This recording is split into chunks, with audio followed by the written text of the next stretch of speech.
É preciso explicar por que o mundo de hoje, que é horrível, é apenas um momento do longo desenvolvimento histórico. E que a esperança sempre foi uma das forças dominantes das revoluções e das insurreições. E eu ainda sinto a esperança como minha concepção de futuro. Jean-Paul Sartre, Prefácio dos Condenados da Terra, de Frantz Fanon. A clarividência é uma virtude que se adquire pela intuição, mas sobretudo pelo estudo. E quer dizer, tentar ver a partir do presente o que se projeta no futuro. Descolonizar é olhar o mundo com os próprios olhos, pensá-lo de um ponto de vista próprio. O centro do mundo está em todo lugar. O mundo é o que se vê de onde se está.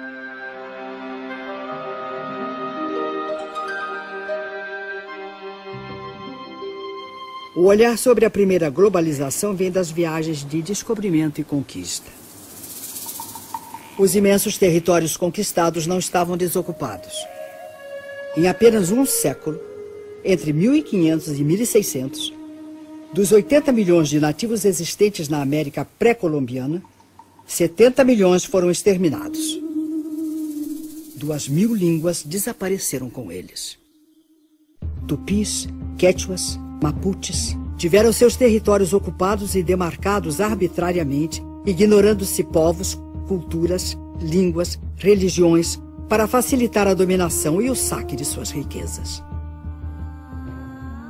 Os 10 milhões de africanos transplantados para o Brasil, depois de séculos de escravidão nas plantações de cana, de café e nos garimpos das Minas Gerais, ficaram abandonados à própria sorte.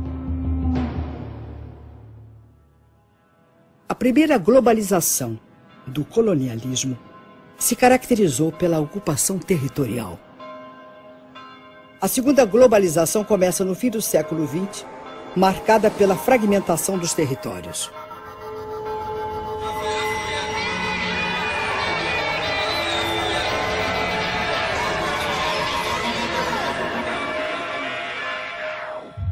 O século XX foi o século das revoluções.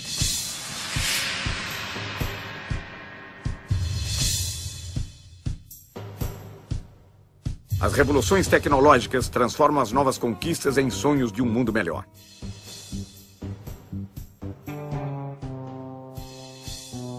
Logo começa o desmonte do estado de bem-estar social.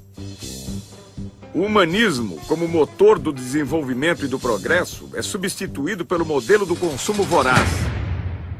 O consumo que é hoje o grande fundamentalismo.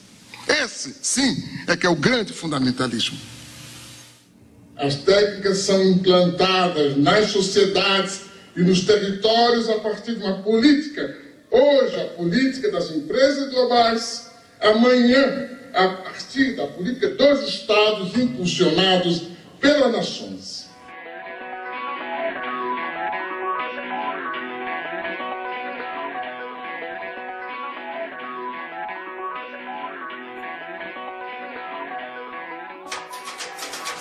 No dia 04, né? 4. Eu nunca pensei que ia chegar lá.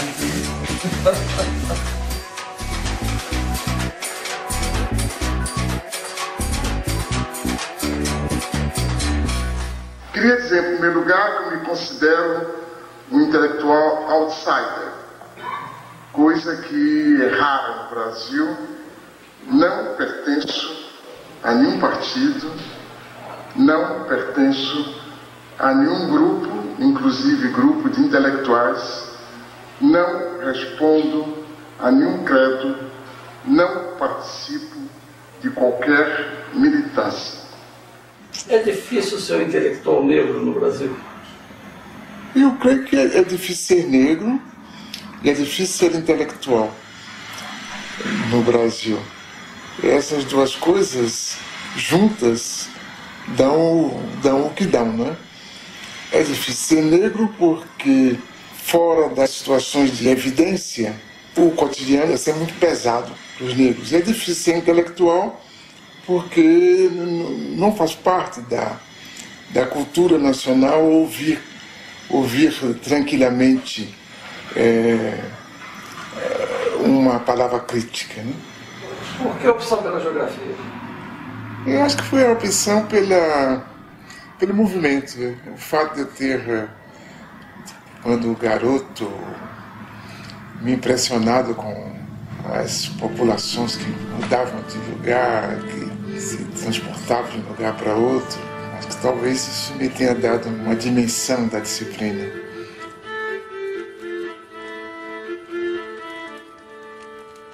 E o meu gosto pela história, sobretudo pela história do presente, me levou também a valorizar todo o processo contraditório. De modo que, não sendo um marxista ortodoxo, eu tenho medo disso, tenho medo dos marxistas ortodoxos, porque eu creio que toda doutrina que não se busca renovar, ela corre o risco de se tornar uma religião, um dogma, por conseguinte de emburrecer e não de esclarecer. Desse modo eu me considero um marxista, ou se quiser, um marxizante. Ainda hoje? Ainda hoje, sobretudo hoje, porque com a globalização, o que sobrou do socialismo, fundado em realidades profundas, como no caso da China, por exemplo, e o mundo ocidental, que nós aprendemos mais a conhecer e a analisar e a interpretar, se tornou todo ele capitalista. Então, se tudo se torna capitalista, obrigatoriamente a contradição se instala, né?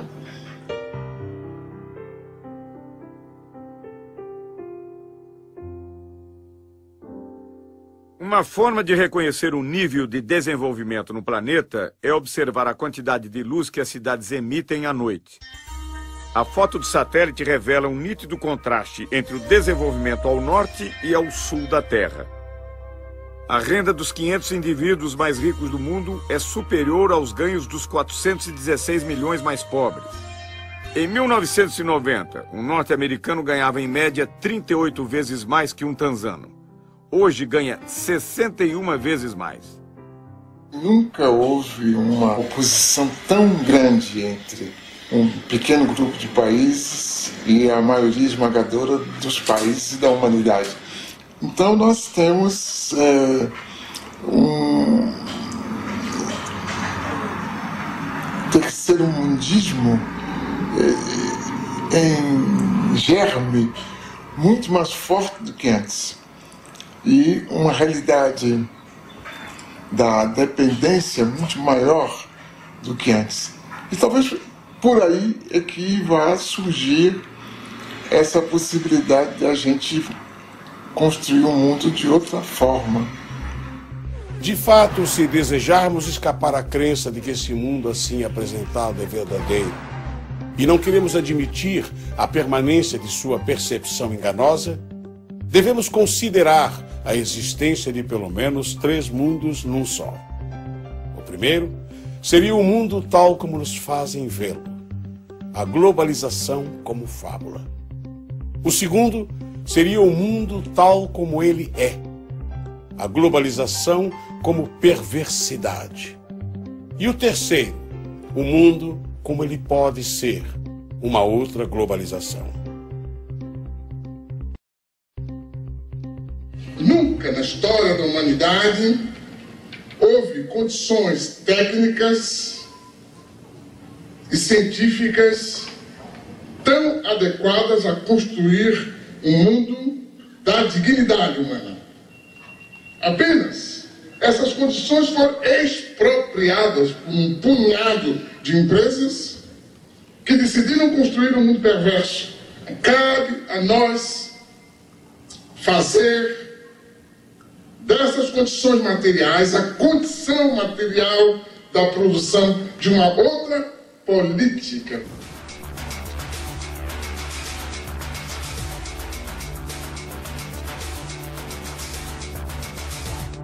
Em 1989, uma reunião organizada pelo Instituto Internacional de Economia, em Washington, propôs reformas para que os países da América Latina retomassem a trilha do crescimento e do desenvolvimento.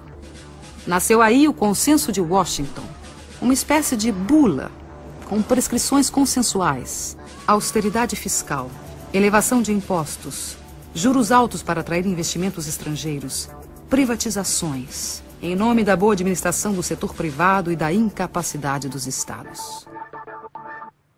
O mesmo sistema ideológico que justifica o processo de globalização, ajudando a considerá-lo o único caminho histórico, acaba também por impor certa visão da crise e a aceitação dos remédios sugeridos.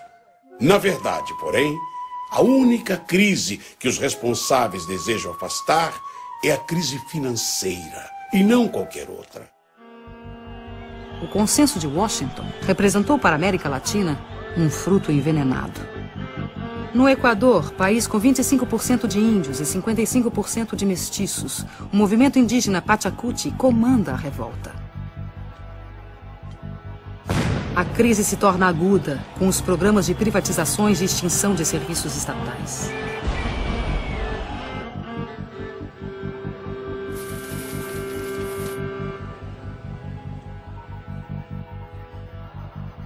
Em janeiro de 2000, a completa dolarização da economia provoca um grave levante popular que termina 15 dias depois com a queda do presidente.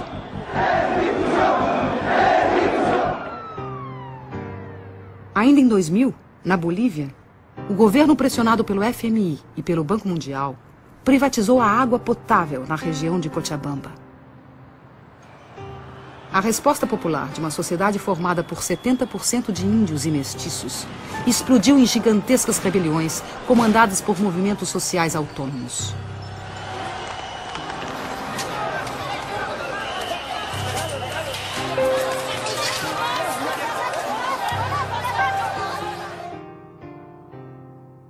O governo perdeu o controle e reagiu como de hábito. A morte de um jovem comoveu o país.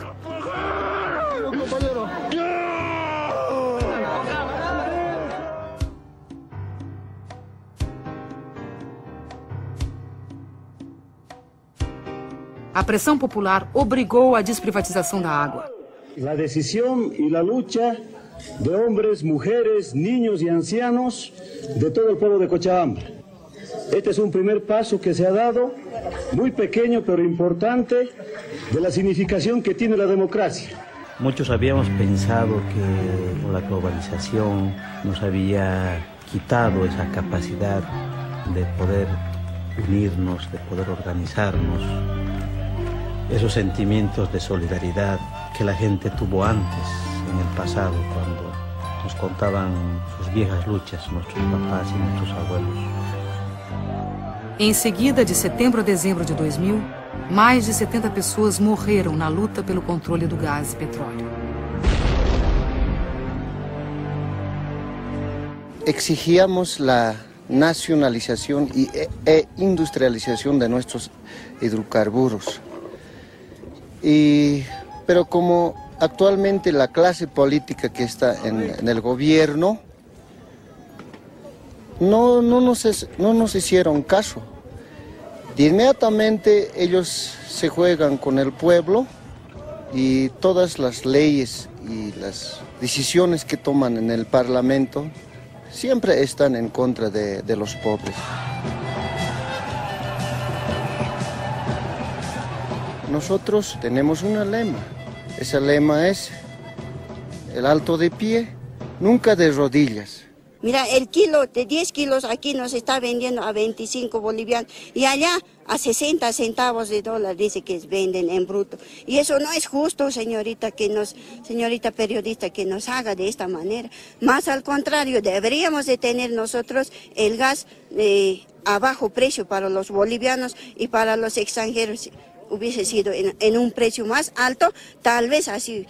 Pero ni aún así no estamos conformes. No. Aquí queremos que se nacionalice y que se nacionalice. Eso es lo que queremos nosotros. A economia da Argentina foi destruída pela política da ditadura militar e destroçada pelos experimentos do neoliberalismo. Antes la competencia era insuficiente. Teníamos productos buenos, pero muchas veces el consumidor debía conformarse con lo que había sin poder comparar. Ahora tiene para elegir, además de los productos nacionales, los importados. As privatizações e a abertura da economia levaram a uma quebradeira total no país. Fábricas fecharam. Empreendimentos foram abandonados. Trabalhadores converteram-se em cartoneiros catadores de papel.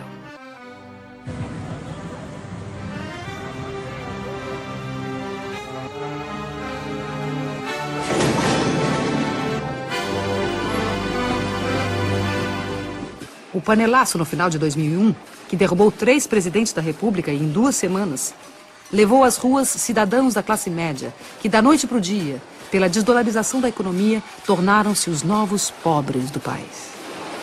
Estamos llenos de canallas, atorrantes vendepatria, sinvergüenza. Menem, Cavallo, de la Rúa, Dualde, todo Rucao.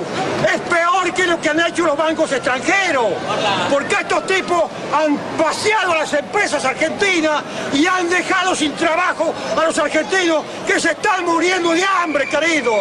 Los argentinos tienen que hacer conciencia y estar en la Plaza de Mayo y no salirnos de allí mientras no echemos a todas estas ratas salvajes que están usurpando el poder. Son asesinos, igual que Dualde, son narcotraficantes, ladrones y todo lo que ustedes le puedan agregar, porque han destruido jubilados, familias completas, desocupados y a los trabajadores, a todos han destruido, le han robado los ahorros, así como me los robaron a mí, le robaron a todo el mundo, no tienen vergüenza, son una vergüenza mundial.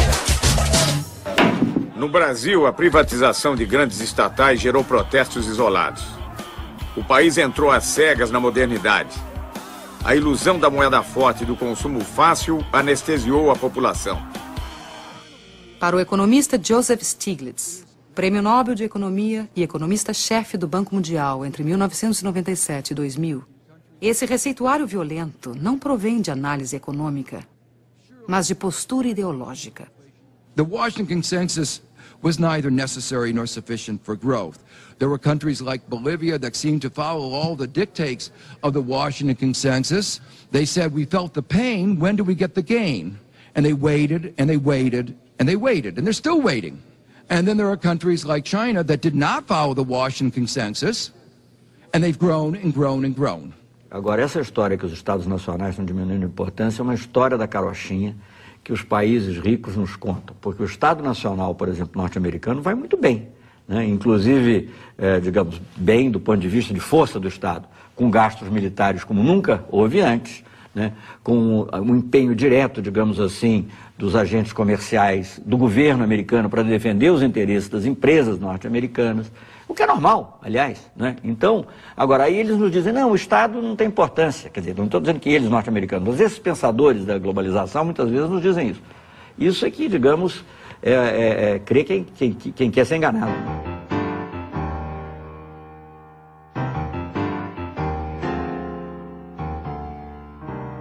O que nós estamos estudando aqui é, sobretudo, essa relação entre globalização, isto é, o grande dinheiro, a grande informação e o território.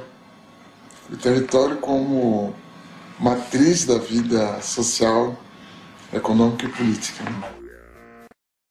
A Boeing, maior montadora de aviões do mundo, é bom exemplo do fornecimento em rede planetária.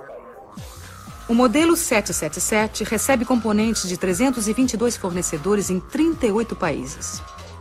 E suas 3 milhões de peças, do rebite à turbina, são fabricados por 1.700 intermediários em 37 nações. De onde prosseguem para Everett, onde a Boeing tem o maior edifício industrial do mundo. Na montagem final, a Austrália fornece os lemes de direção e profundidade. O Canadá, a parte posterior das asas. O Reino Unido, os computadores primários de voo. O Japão, os lavatórios. E a Embraer do Brasil, uma peça do leme vertical.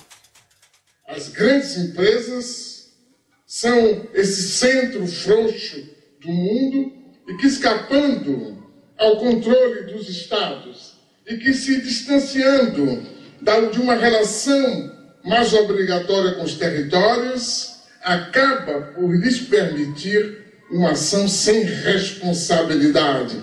As grandes empresas não têm responsabilidade social, não têm responsabilidade moral sobre tudo, e é por isso que desorganizam os territórios, tanto socialmente como moralmente.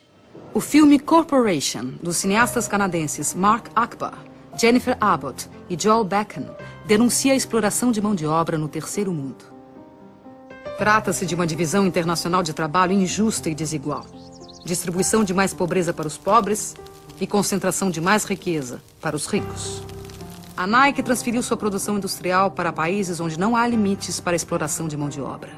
Contabiliza o tempo de trabalho de seus funcionários em frações de segundo. Assim, mascara os verdadeiros valores dos salários pagos.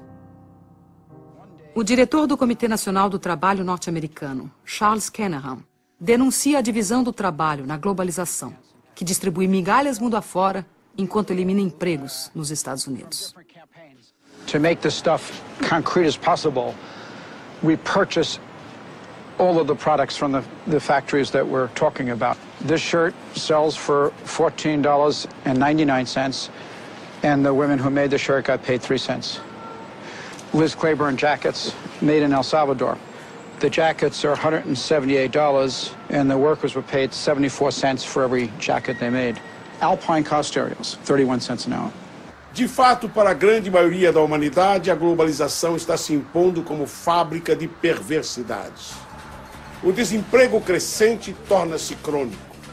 A pobreza aumenta e as classes médias perdem em qualidade de vida. O salário médio tende a baixar. A fome e o desabrigo se generalizam em todos os continentes.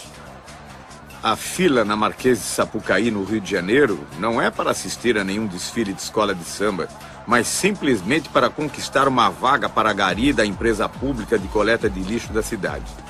A abertura dos portões revela a angústia dos que lutam por um emprego estável e seguro nesta globalização, onde os de baixo, a cada dia que passa, trabalham mais com menos direitos.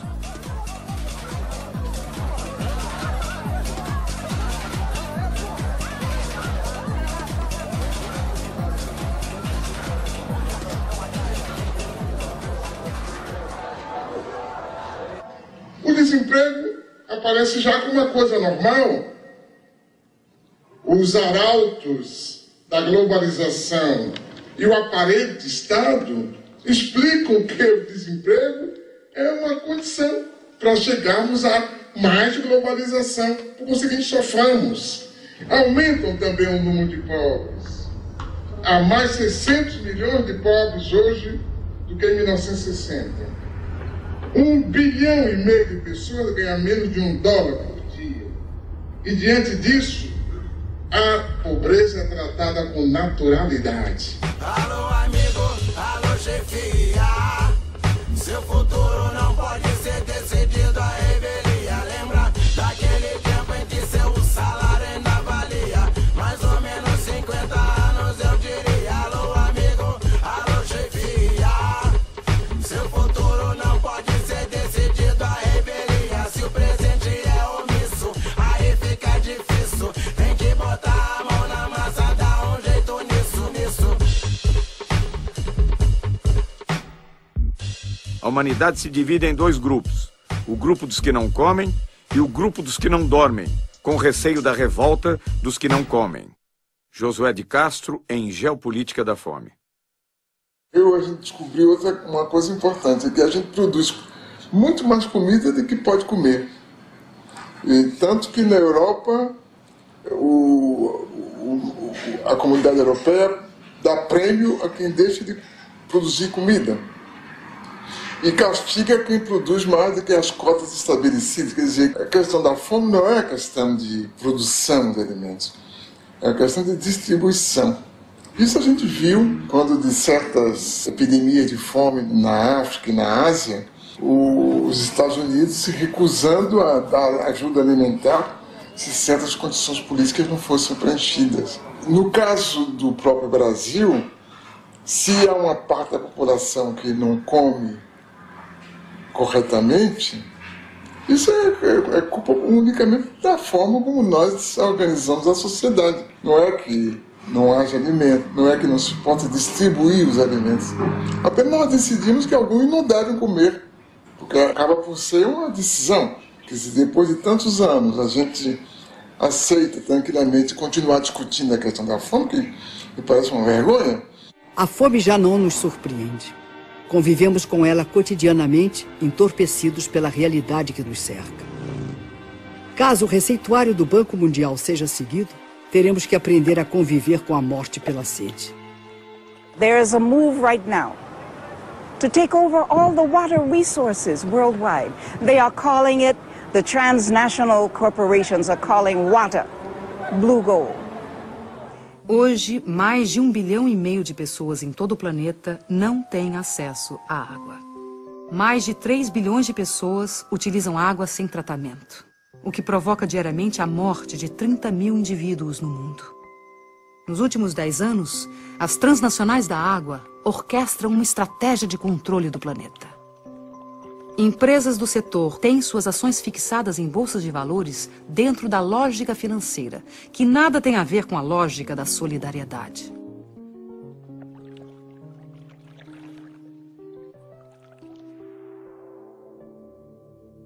Em março de 2003, aconteceu o 3º Fórum Mundial da Água, em Kyoto, no Japão. Na pauta da discussão estava o tema da privatização dos recursos hídricos. Na mesa, os presidentes de multinacionais da água, ministros de relações exteriores, representantes do movimento popular e o diretor administrativo do Banco Mundial, Peter Voigt. The political question really is who owns water and who gets to control water. Here you're going to hear, or you are hearing, two very, very different visions of a future for water. On one side are those who see water as an economic good, to put water on the open market for sale to the highest bidder.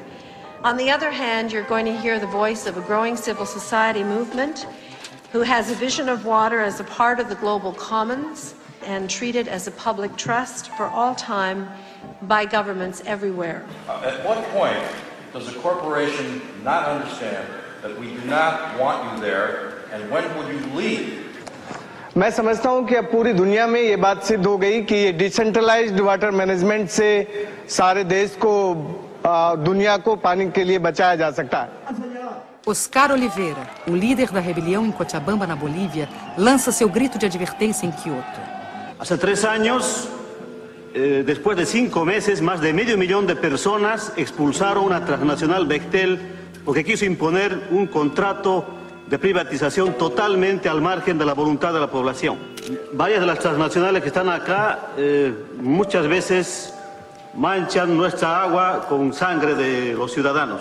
No manchen más sus manos com sangre. Contra todas as evidências da injustiça, o representante do Banco Mundial insiste na política de privatização. Somebody has to pay for water, ladies and gentlemen. And I think we have come up with some practical choices. We haven't covered everything, as some of the speakers said. But in order to come up with the investments which are needed for the poor, and I agree 100% that we have to find ways of serving the poor in a way that they can afford the water. O tom ameaçador do discurso é contestado pelos representantes dos movimentos populares do mundo inteiro.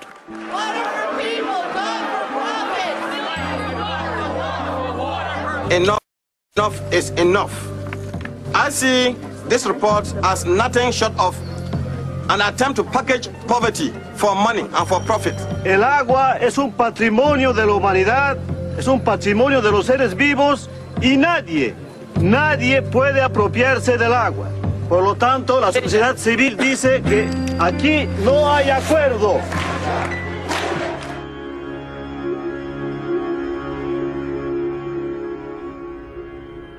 Os astronautas disseram que a única obra humana visível do espaço é a Grande Muralha da China. Esse dragão sinuoso de 23 séculos foi erguido contra as ameaças do deserto, os povos do norte árido, em busca das terras verdes do Império do Meio.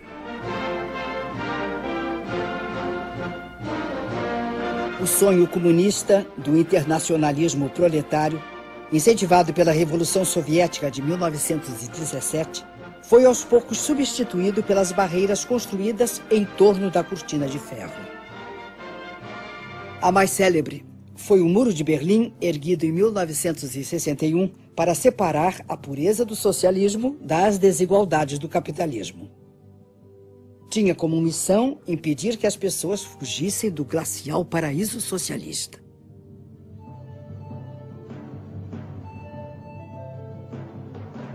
Os muros da Internacional Capitalista são sólidos e bem delineados.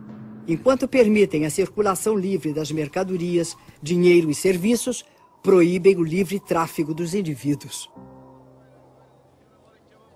A Europa levanta barreiras contra a presença indesejada de forasteiros em seu território.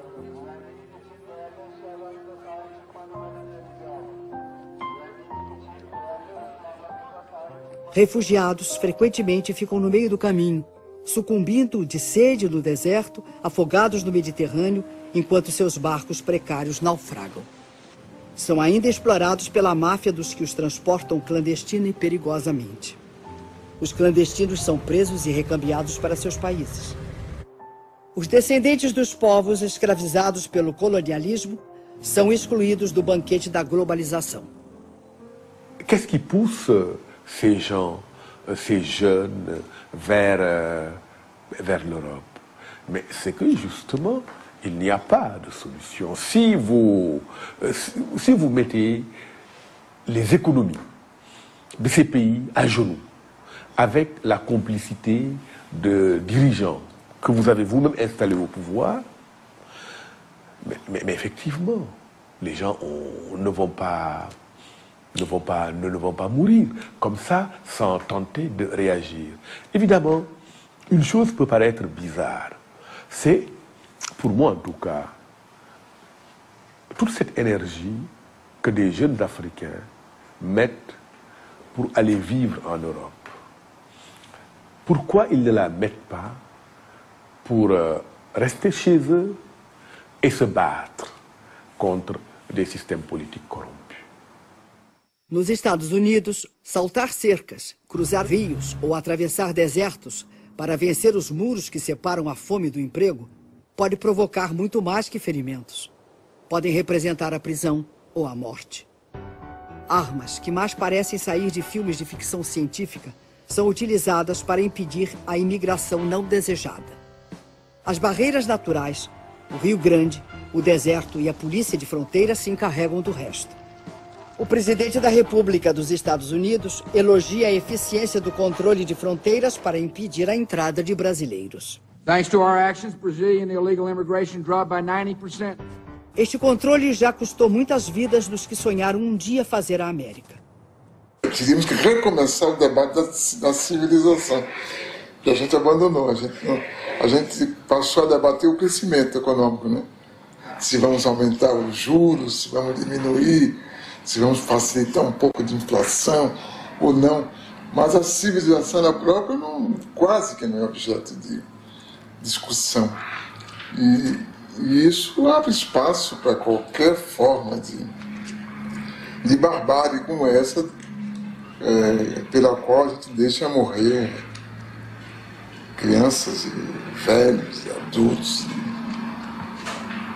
tranquilamente.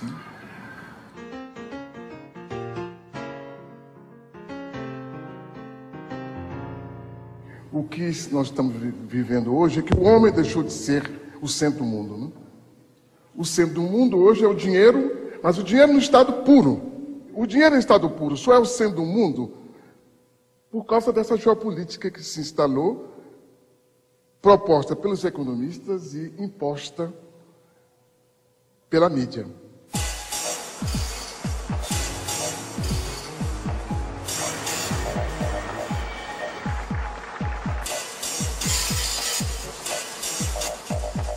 Davos, estância situada nos Alpes suíços, imortalizada por Thomas Mann, na Montanha Mágica.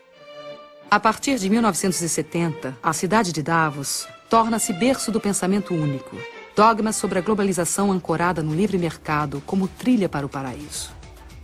A antropologia moderna registra aí o surgimento do Homo Davos, que apregou o fim da história e propõe a criação de fundos para anestesiar a pobreza.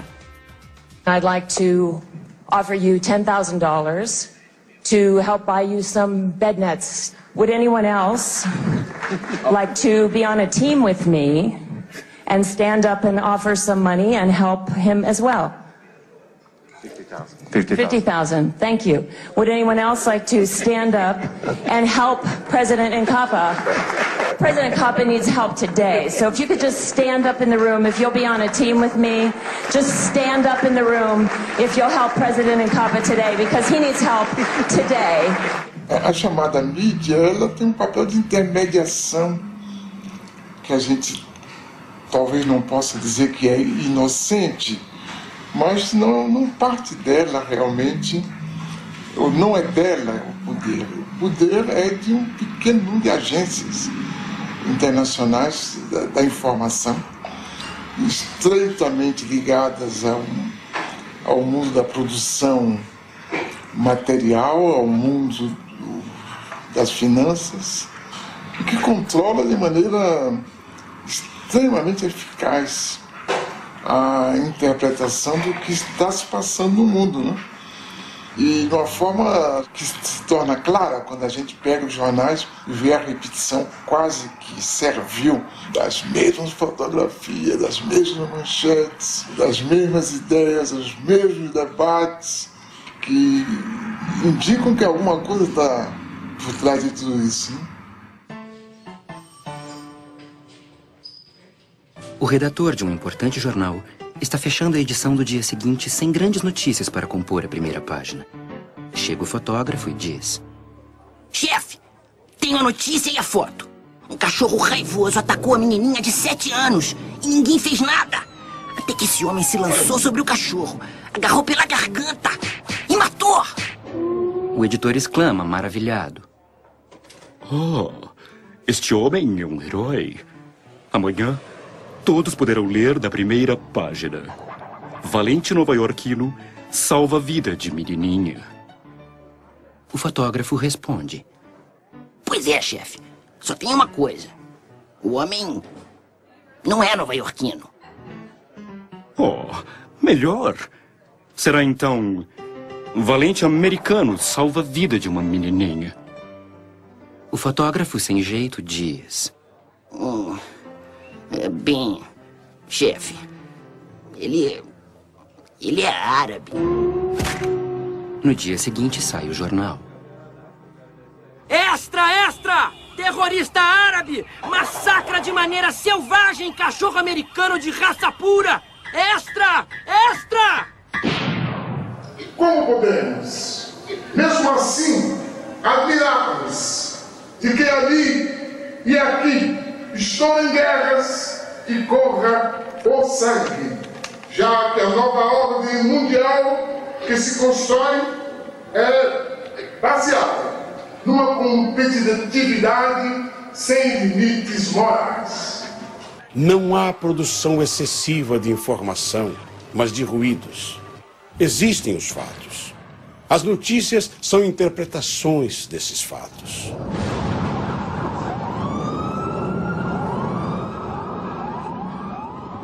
Como as grandes agências de notícias pertencem às grandes empresas, os acontecimentos são analisados de acordo com os interesses pré-determinados.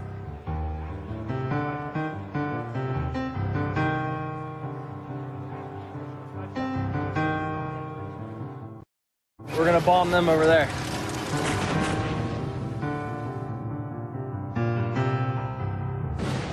Muitos dos economistas que escrevem em jornais publicam diariamente o desejo das empresas das quais são consultores.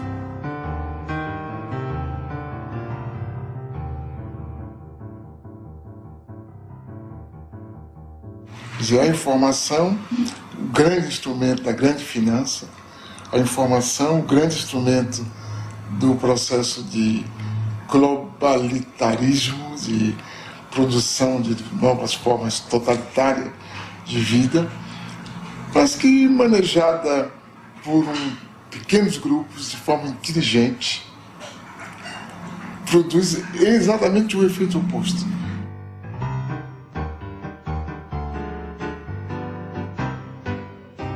Carlos Pronzato é um poeta, trotamundo dessa nova revolução. Sozinho, com olhar atento e uma pequena câmera amadora, penetra espaços onde os grandes meios não podem ou não querem entrar. Na Bahia, filmou ocupações de casas abandonadas. E eu estou aqui com esse trabalho social para fazer uma instalação elétrica para o pessoal, porque o pessoal são carentes e não tem condições de pagar, e nós estamos aí.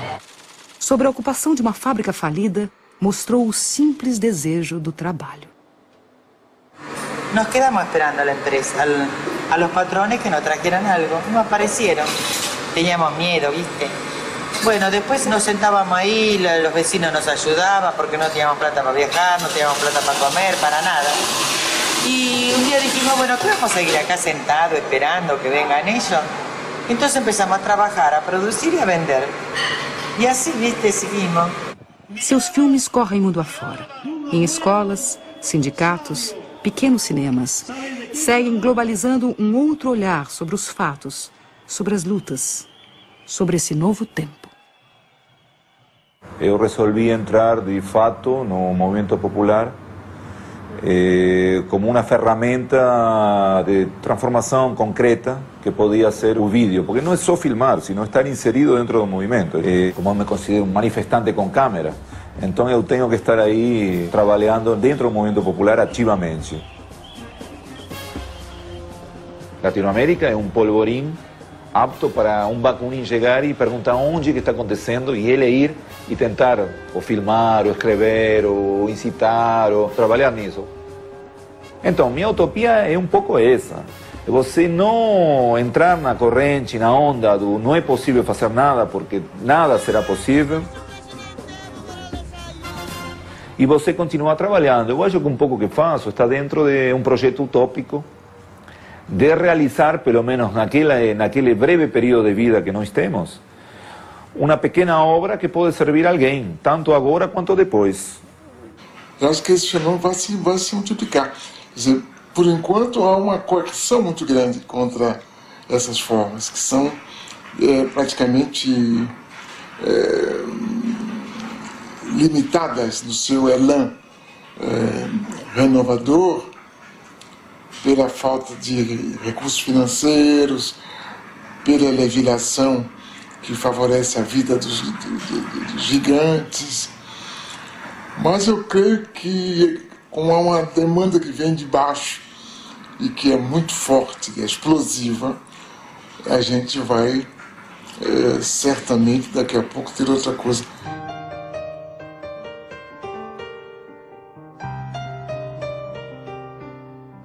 Se eu olhar para trás na minha própria vida, eu vejo que hoje é muito mais fácil ser universal aqui mesmo. A primeira vez que eu entendi, que comecei a entender o mundo, foi quando deixei a Bahia para ir estudar na França, aí, lendo jornais, que me apresentaram o mundo de uma outra forma. Hoje não, qualquer pessoa com uma curiosidade mais aguçada acaba percebendo como o mundo é. Eu acho que essa que é outra grande novidade, acho, do nosso tempo, e que vai permitir que, sem abandonar o que a gente é, indígena, a gente seja perfeitamente universal. Os Krenak, que em sua língua original chamam-se Burum, registravam uma população de 5.000 pessoas no início do século XX. Número que se reduziu a 130 indivíduos em 1989. E com esforço fecharam um século com 150 pessoas. Ailton Krenak nasceu no Vale do Rio Doce, Minas Gerais. É produtor gráfico e jornalista. Participa da rede Povos da Floresta, que utiliza a tecnologia da comunicação para integrar o povo indígena e seringueiro. Eu acho que para o começo do século XXI, essas trocas de novas tecnologias que não fomos nós que criamos e nem somos nós que fabricamos, vai ser o grande evento para os nossos povos. Eu ainda não consigo acreditar com meus próprios olhos, porque eu ainda não estou vendo mal. Isso para mim é um sonho. Eu não consigo acreditar que isso ainda é verdade. a gente poder acessar a internet aqui da aldeia.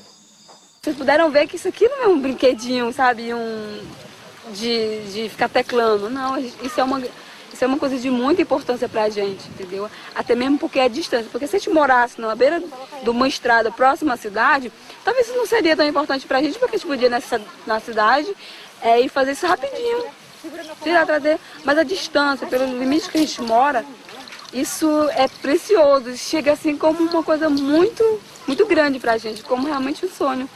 O exemplo da câmera, né, poder fazer uma imagem animada, de poder transmitir uma imagem dessa, ela tem a importância que os Achaninka agora lá no Alto Rio Juruá demonstraram, quando eles conseguiram botar para o mundo inteiro uma situação de risco que a floresta estava correndo com a entrada de madeireiras, de invasão no território deles, mandando uma mensagem para a rede, com imagem do que estava acontecendo, com texto, mobilizou gente no mundo inteiro.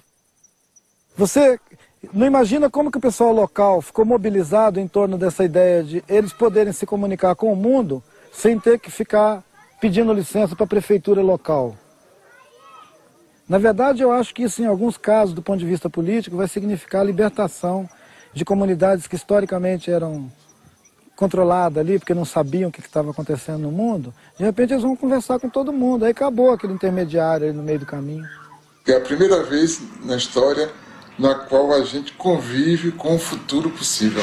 Acho que essa que é a grande novidade da nossa geração, é essa capacidade que nos foi dada de conviver com o futuro possível, que não é nada do domínio dos filósofos, é algo que tanto nós que imaginamos ser intelectuais, sabemos que existe, como o rapaz pobre da periferia que inventa uma música revolucionária e que explica o seu mundo. Acho que essa que é a grande novidade.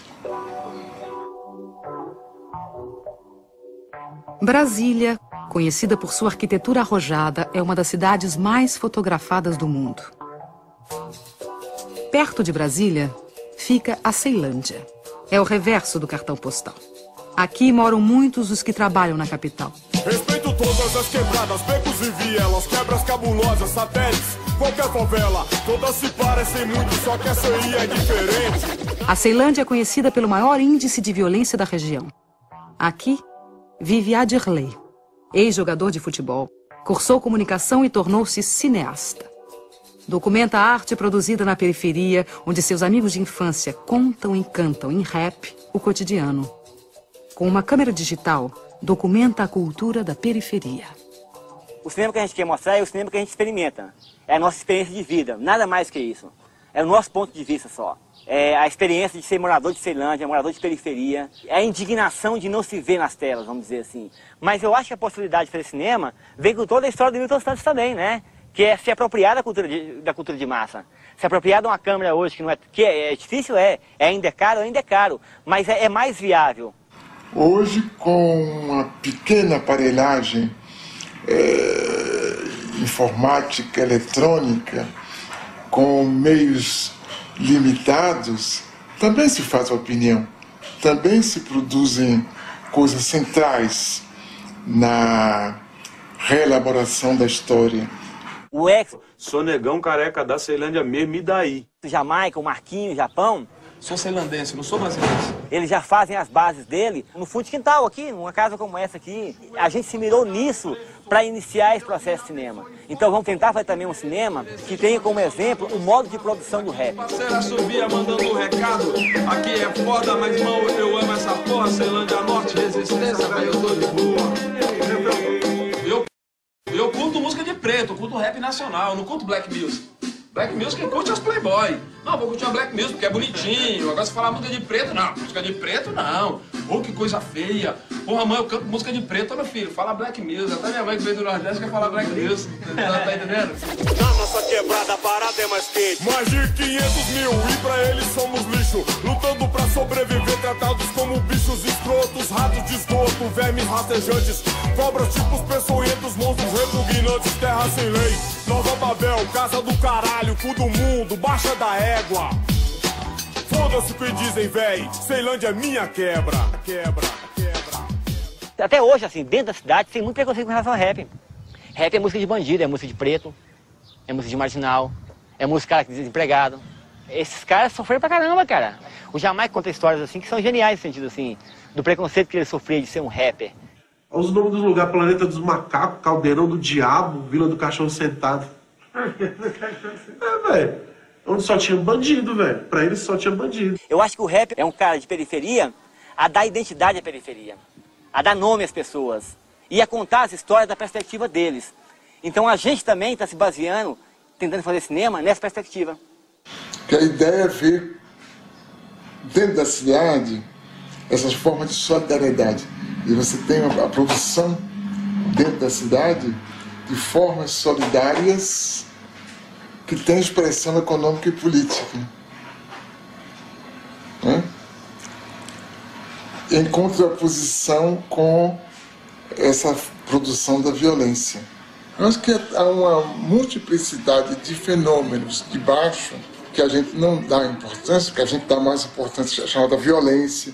Os jornais falam da violência dos bairros, tem bairros mal falados porque violentos. Olhares do Morro está por aí, a gente está olhando tudo o que acontece na comunidade. Mas as outras formas todas de manifestação, que são propriamente culturais, mas que não aparecem com essa aura de cultura que é reservada, digamos assim, a parcelas já privilegiadas que fazem cultura, os outros fazem outras coisas. A gente não admite dizer imediatamente que o que eles fazem é cultura, porque o que eles fazem é cultura e é política ao mesmo tempo, né?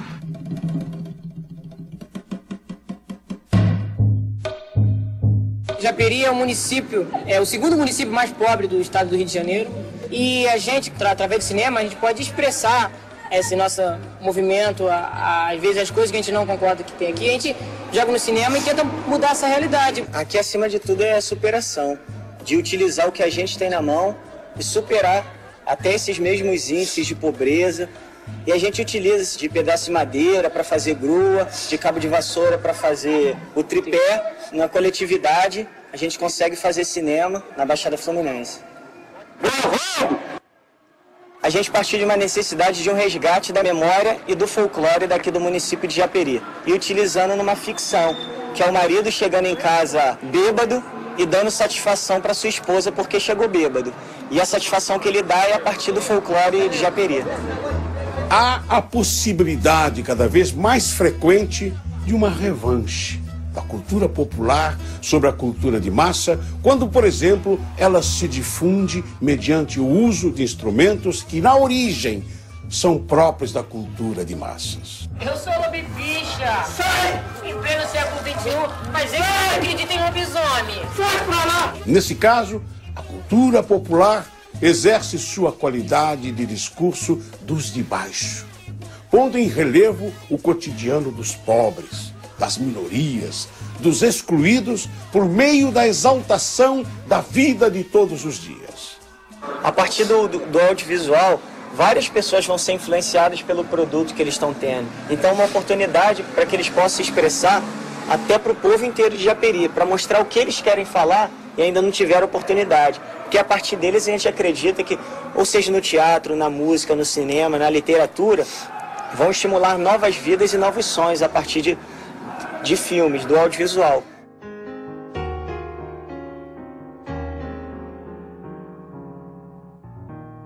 Eu estou seguro de que o período tecnológico da história do homem está terminando. E estamos entrando num período que eu chamaria de demográfico. Tenho medo de usar a palavra popular, porque isso poderia acarretar a destruição prematura da ideia. Os atores que vão mudar a história são os atores de baixo. Então eles vão agir de baixo para cima.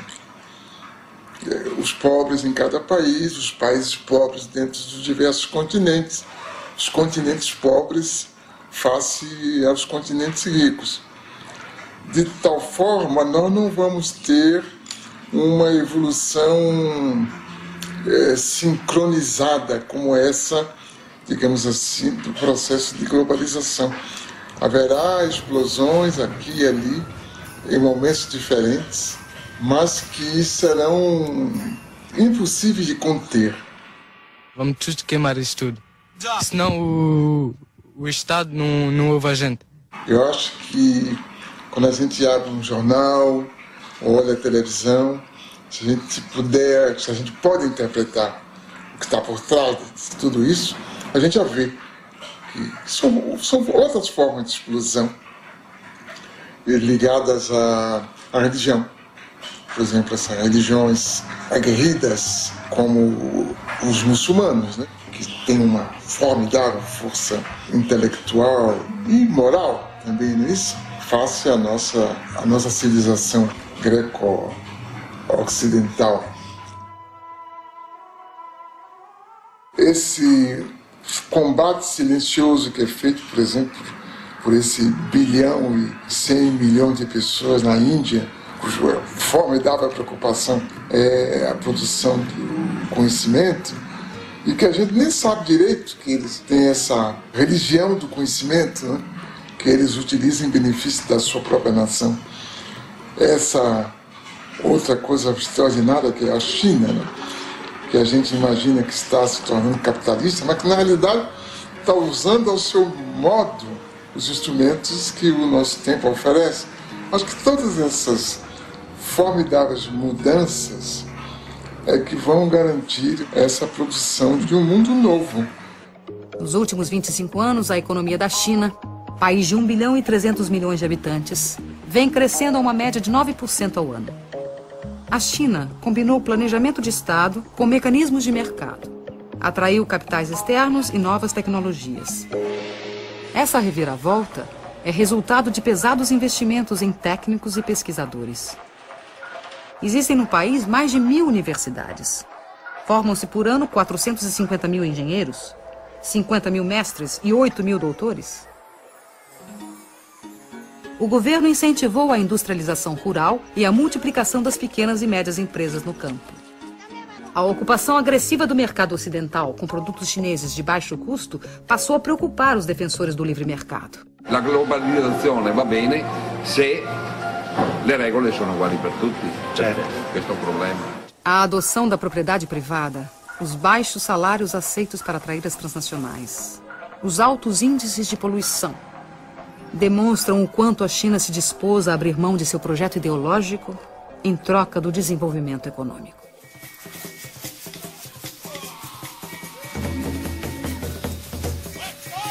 Devemos recusar categoricamente a situação a que os países ocidentais querem nos condenar. O colonialismo e o imperialismo não pagaram suas contas quando retiraram suas bandeiras e suas forças policiais de nossos territórios.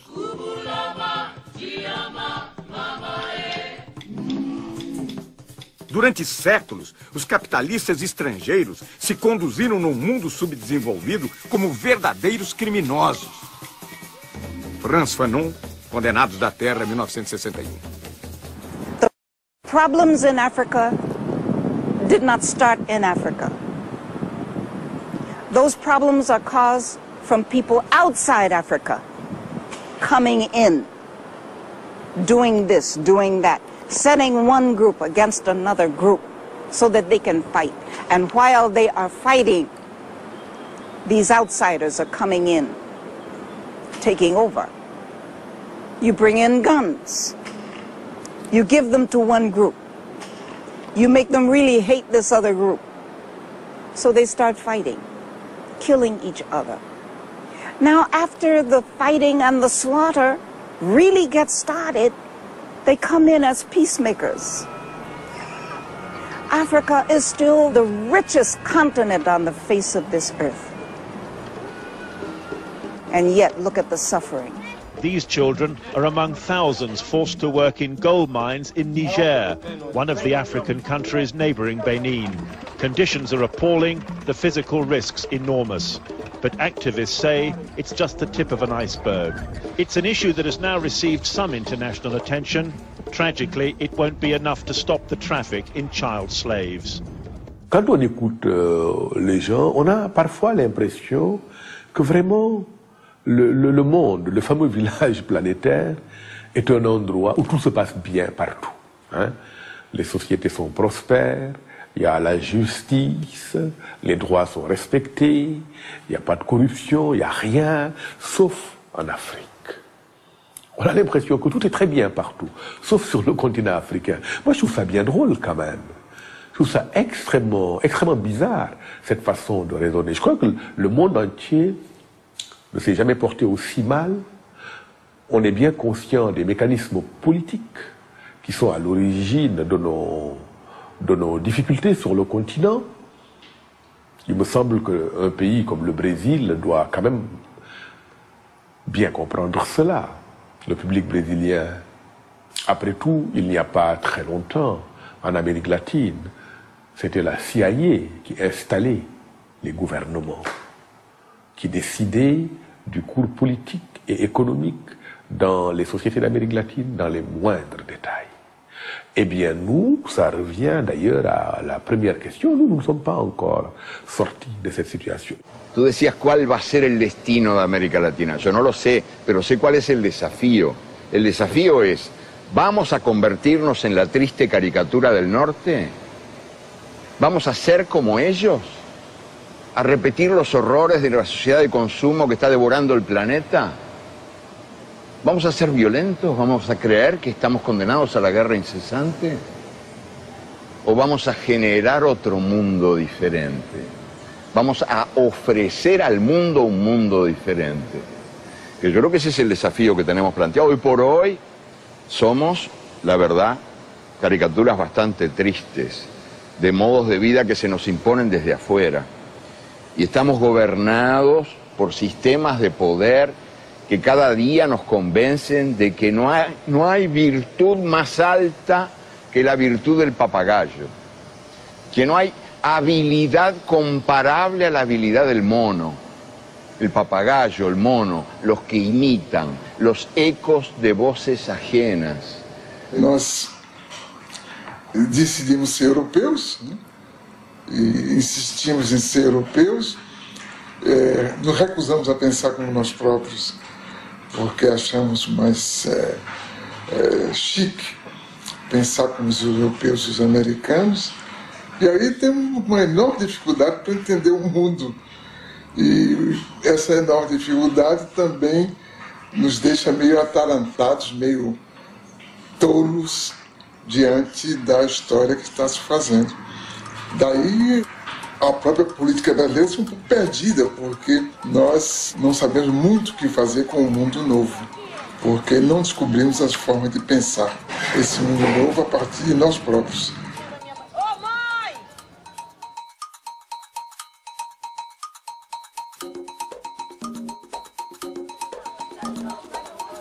Eles vêm do mundo do sul, de uma comunidade pobre, moradias precárias. Eles vêm do mundo do norte. Querem ver de perto como vive esta gente nos trópicos. Hoje é dia de festa. Essas pessoas vão para um passeio organizado num dos mais movimentados shoppings da zona sul do Rio de Janeiro. Passeio de bacana. Dia de festa. São os suspeitos de sempre. Vocês estão indo pra onde? Nós estamos indo ao shopping. Qual shopping? Ainda não foi tido, não. O que a gente escolher, a gente vai lá. A gente vai passear só no shopping. Vamos comer um pãozinho com uma mortadela no shopping. Então, Pacífico, posso contar com isso?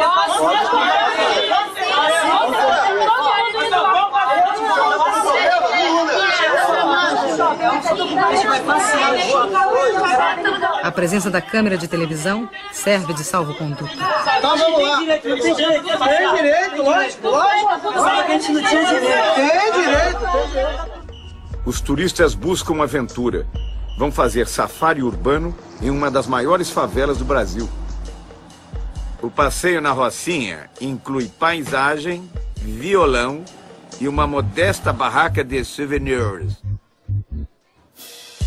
Ambiente hostil, condições externas extremas, extremamente inóspitas a novas ideias, mobilidade relativa. O meu trabalho é um trabalho tão simples, o que os outros vão dizer? Aí fica difícil para mim.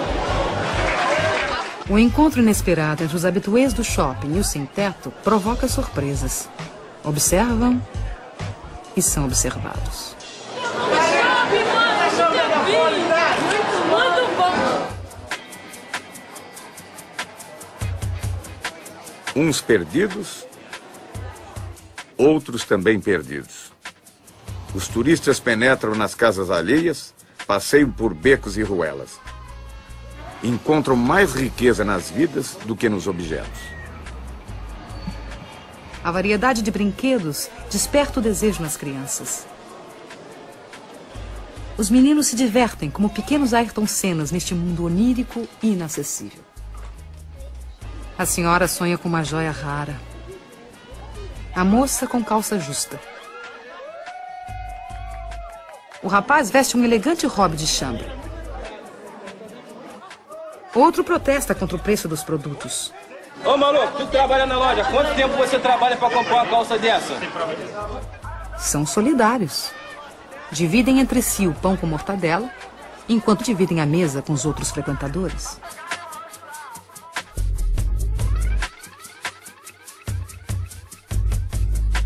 O problema que me parece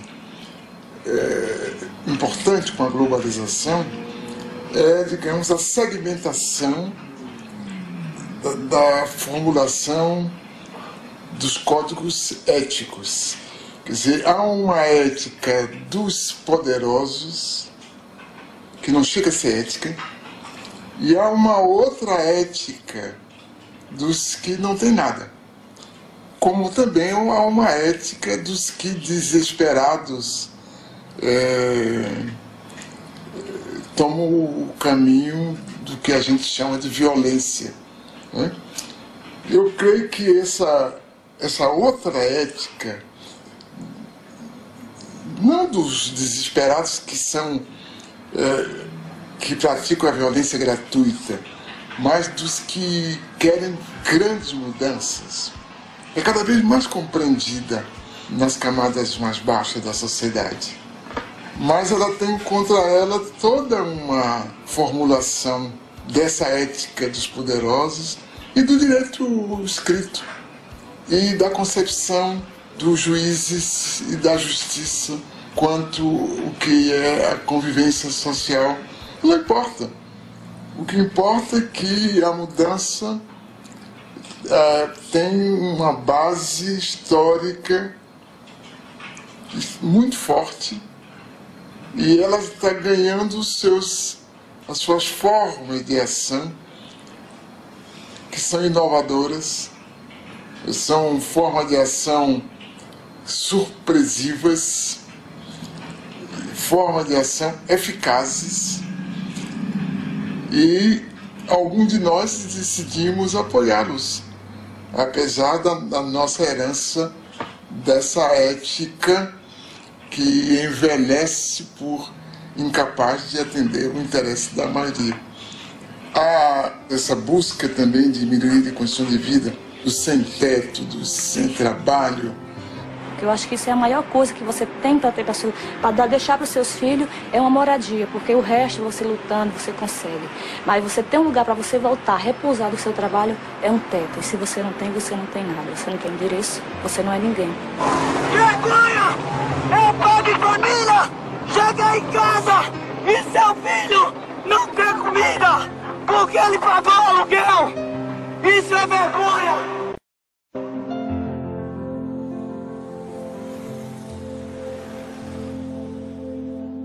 O direito à moradia é um direito humano garantido na Constituição brasileira, nas convenções internacionais e na Conferência do Habitat 2. Então, o que a gente está querendo aqui é que se seja que sejam válidos os direitos que já são garantidos pela própria Constituição Federal, né?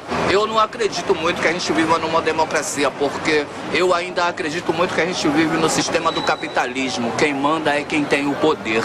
Quem não tem nada, não tem nada. É tipo um ditado que existe aí, que você vale aquilo que você tem no bolso. Se você vale aquilo que você tem no bolso, no momento eu não valho porra nenhuma porque eu não tenho nenhum centavo. A primeira providência que tomaram, né, para fazer com que a gente recue da nossa proposta de ocupação foi cortar os serviços essenciais. Todo cidadão pobre também tem direito ao centro da cidade. E há uma exclusão muito social e discriminação muito grande com as pessoas menos favorecidas, para que se constrói casa bem distante dos centros da cidade e as pessoas são recicladas como lixo para bem longe dos centros e não conseguem nem trabalho, porque a passagem é muito cara, as pessoas não têm como se deslocar do trabalho. Quando vai procurar um trabalho, você mora onde? Tem que gastar 5, 6 reais de passagem, você já tem dificuldade até aí. Passam 4, 5 horas no ônibus para chegar no local de trabalho. E esses imóveis aqui, nós estamos reivindicando isso. O caso dos sem terra, tratados como um fato policial, não impede um grande número crescente de intelectuais independentes de apoiá-los. Não impede a população como um todo de desejar que eles tenham sucesso.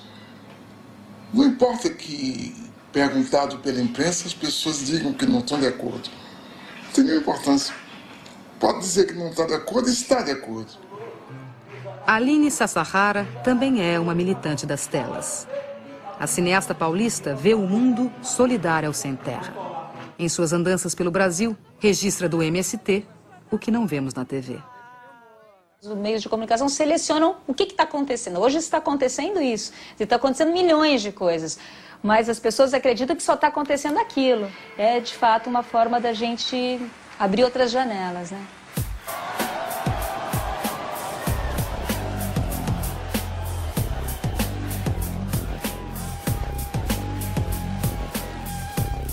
A Escola Nacional Florestan Fernandes, construída pelos próprios trabalhadores do MST, é a primeira universidade popular do Brasil, feita para capacitar os camponeses e seus filhos e prepará-los para um modelo de desenvolvimento solidário.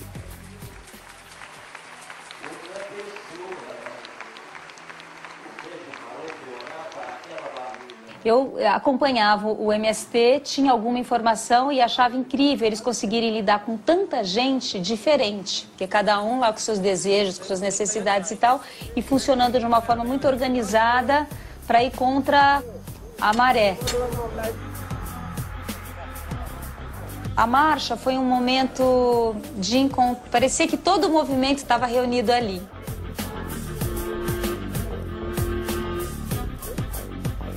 Ela é um símbolo muito bem acabado da organização e da solidariedade dentro do movimento. Então, você imagina, todos os dias você reúne pessoas, assim, de várias idades e de vários lugares naquele horário cedinho para marchar e, enfim, foi uma experiência riquíssima. Eu creio que está se passando alguma coisa de muito profundo, uma espécie de vulcão que está aí crepitando e que a gente não tem as antenas para perceber.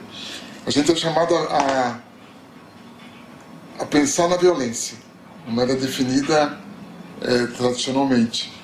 Mas a gente não entende, não compreende, não domina o mecanismo intelectual dessas formas novas de solidariedade e de reivindicação. Porque o Brasil jamais teve cidadãos. Nós, a classe média, não queremos direitos, nós queremos privilégios. E os pobres não têm direito. Não há, pois, cidadania neste país. Nunca houve.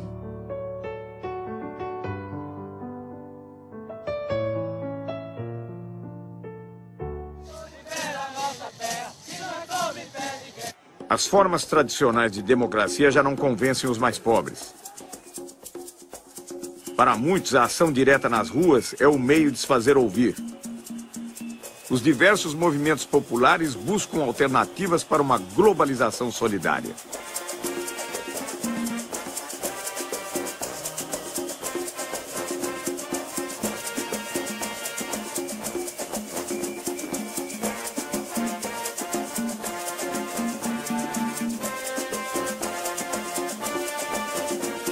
Não sei se é bom ou ruim que haja um déficit de organização, porque toda forma de organização é também uma forma de constrangimento na produção de comportamentos completamente livres. Talvez, nesse primeiro momento, não seja ruim essa desorganização se ela for acompanhada da parte dos intelectuais, da produção, da compreensão das condições nas quais estamos vivendo.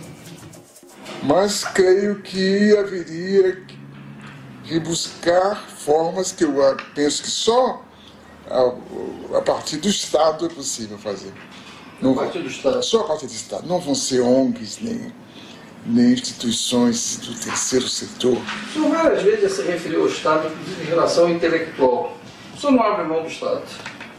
Eu creio que o Estado é indispensável porque as entidades chamadas terceiro setor, primeiro, elas não são abarcativas, elas não podem cuidar do conjunto das pessoas que precisam de cuidados.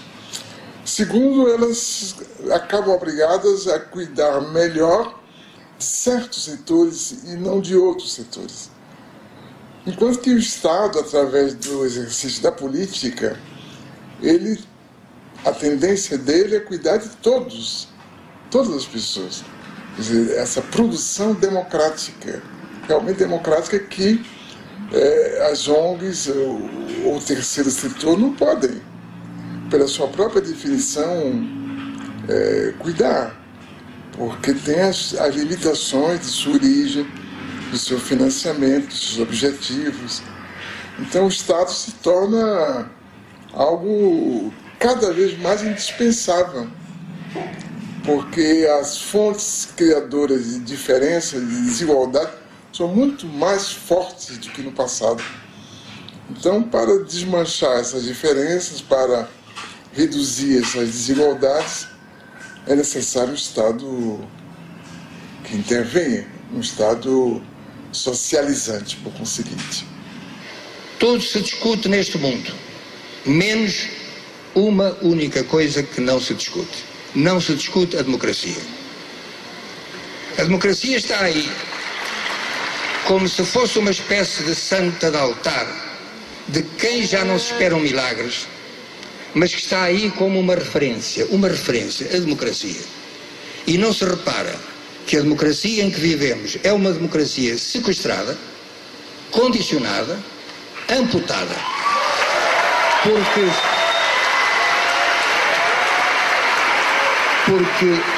o poder do cidadão, o poder de cada um de nós, limita-se na esfera política, repito, na esfera política, a tirar um governo de que não gosta e a pôr outro de que talvez venha a gostar. Nada mais. Mas as grandes decisões são tomadas numa outra esfera e todos sabemos qual é. As grandes organizações financeiras internacionais, os FMIs, as Organizações Mundial de Comércio, os bancos mundiais, a OCDE, tudo isso, nenhum desses organismos é democrático. E, portanto, como é que podemos continuar a falar de democracia se aqueles que efetivamente governam o mundo não são eleitos democraticamente pelo povo? Quem é que escolhe os representantes dos países nessas organizações? Os respectivos povos? Não. De onde está então a democracia? Acho que a questão é essa, que a gente esvaziou a palavra democracia de conteúdo. A gente continua falando na democracia sem saber muito bem do que está falando. Quer dizer, que nós utilizamos uma série de conceitos que vêm de um outro tempo e que se tornaram vazios porque o tempo mudou, o que é conveniente, né?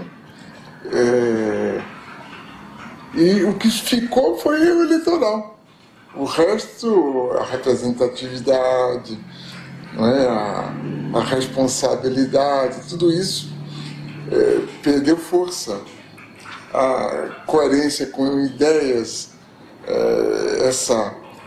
a transparência só é possível se os partidos têm claramente ideia, porque senão de que a gente está falando, né?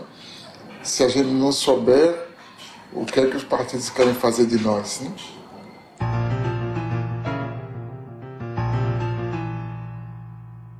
Nós reclamamos contra os totalitarismos, né? O fascismo, o nazismo, e caímos noutras formas de totalitarismo, essa atual, né? Onde nos é exigido um comportamento standard, onde para ser eficaz tem que seguir o mesmo modelo, uma mesma bula, onde os caminhos parecem ser marcados de forma rígida e todo escape é punido na primeira esquina.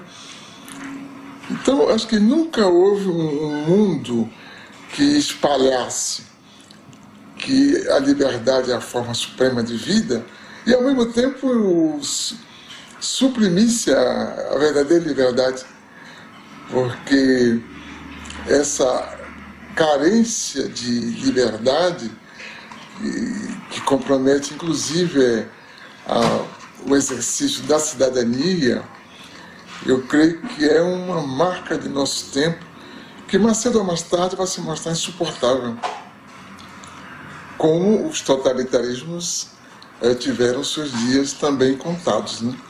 Então, a globalização, ela produz esse globalitarismo que existe para reproduzir a globalização.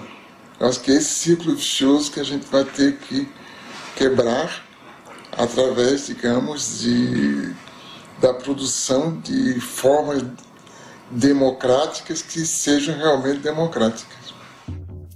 O professor Milton Santos nasceu em 1926 em Brotas de Macaúbas, interior da Bahia. Neto de escravos, filho de professores, foi alfabetizado em casa pelos pais. Formado em Direito, em Salvador trabalhou como jornalista. Foi para a França, de onde voltou em 1958, doutor em Geografia. O golpe militar de 64 obrigou-o a sair do Brasil. Morou na França, Tanzânia, Venezuela, Estados Unidos, Canadá. Escreveu 40 livros. Recebeu o título de doutor honoris causa por 20 universidades e o prêmio Vautrin-Lud, o mais importante no mundo em geografia. Pensou a economia espacial, a urbanização latino-americana e vislumbrou uma utopia para o século XXI na condição de geógrafo no terceiro mundo. Eu creio que as condições da história atual permitem ver que outra realidade é possível. Essa outra realidade é boa para a maior parte da sociedade. E nesse sentido, a gente é otimista. A gente é pessimista quanto ao que está aí, mas otimista quanto ao que pode chegar. Virar uma globalização solidária? Sim. Acho que a humanidade está destinada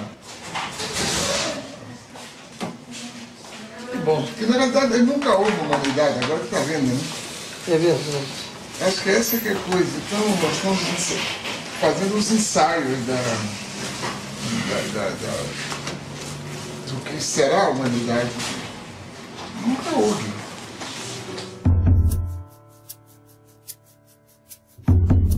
Quando eu me encontrava preso na cela de uma cadeia, foi que eu vi pela primeira vez as tais fotografias em que apareces inteira, porém lá não estavas nua, e sim coberta de nuvens. Terra, terra,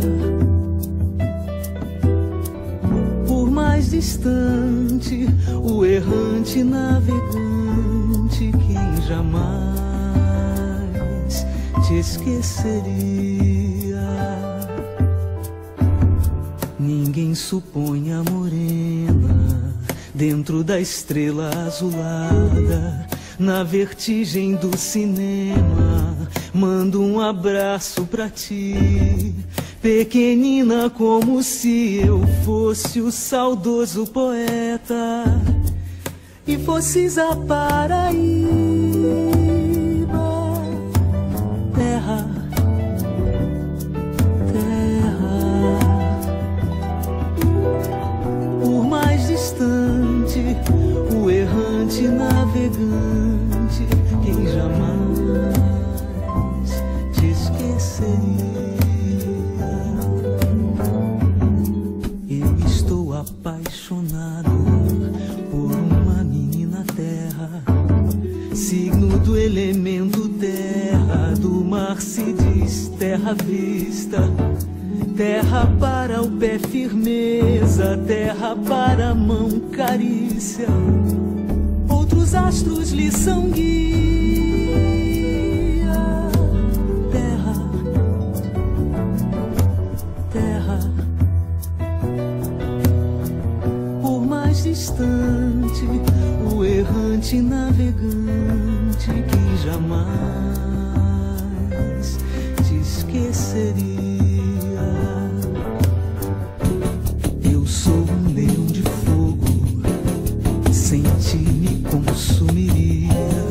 A mim mesmo eternamente, e de nada valeria acontecer de eu ser gente, e gente é outra alegria, diferente das estrelas. Terra, terra, por mais distante, o errante navegante, quem jamais te esqueceria. De onde nem tempo nem espaço, que a força mande coragem pra gente te dar carinho durante toda a viagem que realizas no nada, através do qual carregas o nome da tua carne. Terra, terra, por mais distante, o errante navegante que jamais te esqueceria. Nas sacadas dos sobrados da velha São Salvador, há lembranças de donzelas do tempo do imperador. Tudo, tudo na Bahia faz a gente querer bem. A Bahia